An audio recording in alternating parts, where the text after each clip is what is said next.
Robe Iniesta. Para muchos, el cerebro de Extremoduro. Y para muchos otros, bastante más que eso. Hoy nos vamos a meter de lleno en su complejo mundo. Vamos a seguirle la pista en ese viaje alucinante que le llevó desde la transgresión más, digamos, visceral, hasta una filosofía que roza lo sinfónico. Y bueno, para empezar lanzamos esta pregunta al aire, que sí, puede sonar un poco rara, ¿verdad? ¿Qué pintan aquí Nietzsche o Platón? Pero, ojo, porque la respuesta a esto es la que nos abre la puerta a uno de los viajes artísticos más singulares de la música española. Es, de hecho, la clave para entenderlo todo. Mirad esto. A un lado, una frase directa, cruda, de la calle. Al otro, una reflexión casi metafísica. Y justo ahí, en ese choque, en ese contraste brutal, es donde vive la esencia de Robe Iniesta. Para entenderle, hay que entender esto, cómo es capaz de fusionar un lenguaje que te escupe a la cara con ideas filosóficas súper profundas. Exacto, porque Robe es mucho más que una estrella de rock. Así que lo que vamos a hacer es precisamente eso, quitar capas. Vamos a ir más allá del personaje para encontrar al poeta y sobre todo al filósofo que hay detrás. Vale, pues este es el plan. Empezaremos con su revolución del rock transgresivo, veremos esa poesía que surgía de los márgenes, su viaje a la locura con la novela, cómo llega a esa filosofía sinfónica y finalmente por qué es un faro poético que sigue alumbrando. Venga, pues vamos al lío. Empezamos por el principio de todo. Ese movimiento que se sacó de la manga para, básicamente, hacer lo que le diera la gana. A ver, estamos en 1987. Robe funda Extremoduro y se encuentra con que las etiquetas de la época, pues, no le servían. Y él no quería ataduras de ningún tipo. La solución, pues, si no existe la categoría, te la inventas. Y así nació el rock transgresivo. Pero ojo, porque esto de la transgresión iba mucho más allá de la música. Era una declaración de principios. Significaba libertad creativa total, poder mezclar rock con flamenco, punk con lo que fuera. Letras que hablaban de lo que sea, la calle, el amor o el nihilismo, todo con un lenguaje sin filtros, muy visceral.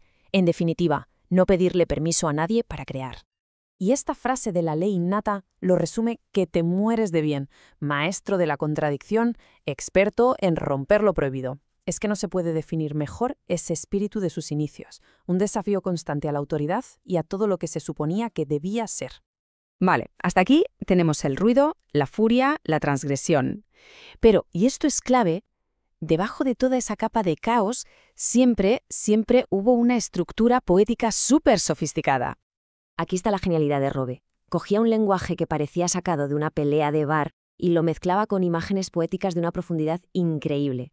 Es lo que algunos llamaron poesía y nitroglicerina. Y claro, esa mezcla era una bomba. Creó una voz tan única, tan honesta y a la vez tan compleja que conectó con un montón de generaciones distintas. Y si nos fijamos, su obra está plagada de temas y símbolos que se repiten. Siempre anda dándole vueltas al existencialismo, al vitalismo, que es esa idea de celebrar el momento aunque todo se esté cayendo a pedazos. Y le encanta explorar lo liminal, o sea, esas fronteras difusas entre la cordura y la locura, el amor y la destrucción, territorios muy potentes. Y llegamos a un punto de inflexión.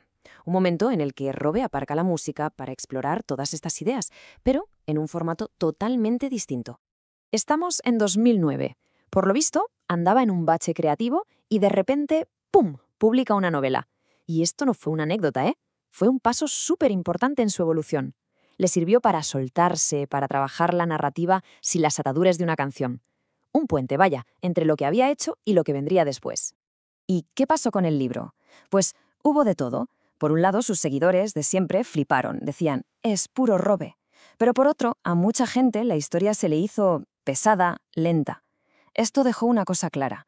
Su superpoder seguía estando en los estallidos, en esas píldoras líricas de sus canciones. Pero aquel experimento con la novela no cayó en saco roto. Para nada. De hecho, fue lo que preparó el terreno para lo que estaba por venir, su trabajo más complejo y sin duda más filosófico, ya en solitario. Y es que, con sus discos en solitario, algo cambia de forma radical. Toda esa filosofía que antes estaba ahí, entre líneas, digamos que implícita, ahora sale a la luz y se convierte en el esqueleto de los álbumes. Ya no son canciones sueltas, empieza a construir obras conceptuales enteras alrededor de ideas filosóficas muy potentes. El mejor ejemplo de esto es, sin duda, su disco de 2021, Mayéutica.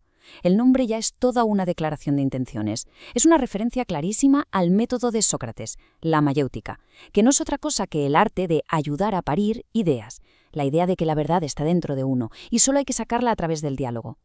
Y el disco está construido exactamente así, como un proceso socrático. La primera parte, el vaciamiento, es donde destroza sus viejas creencias. Luego viene el diálogo, el conflicto interno, la pelea con el caos. Y todo esto lleva a la tercera fase, el alumbramiento, que es la resolución, el momento en que acepta su propia fragilidad y la convierte en una nueva verdad. Es un viaje de autodescubrimiento hecho canción. Así que, al final, todo este viaje, desde el grito más visceral hasta esta estructura filosófica tan currada, es lo que ha consolidado su legado. Un legado que es único en toda la cultura en español. Y su influencia no es solo musical, que también, sino sobre todo lírica. Cambió las reglas del juego, inspiró a un montón de artistas como Leiva y tantos otros a tomarse las letras como lo que pueden ser, poesía en mayúsculas. Demostró que el rock podía ser un vehículo para una exploración filosófica de primer nivel. Puso el listón en otro sitio.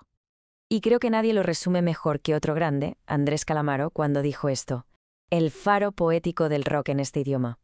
Es que es eso, exactamente, un faro, una luz que ha servido de guía para generaciones enteras de músicos que vinieron detrás. Al final, toda la carrera de Robe es un ejemplo brutal de evolución artística. Es la historia de una búsqueda constante por transformar el caos de la rebelión en algo bello. Logró crear un universo propio donde el arte, la poesía y la vida son la misma cosa. Y nos ha dejado una obra que cuanto más se escucha, más cosas nuevas se le encuentran. Y nos vamos con esta idea en la cabeza. Si el poder del arte, como demostró Robe, es coger la rebelión, el caos y convertirlo en belleza, la pregunta es inevitable. ¿Qué caos de nuestro mundo, de nuestro día a día, está ahí, esperando a que alguien lo transforme? Es un pensamiento potente, ¿verdad? Un desafío que va mucho más allá de la música.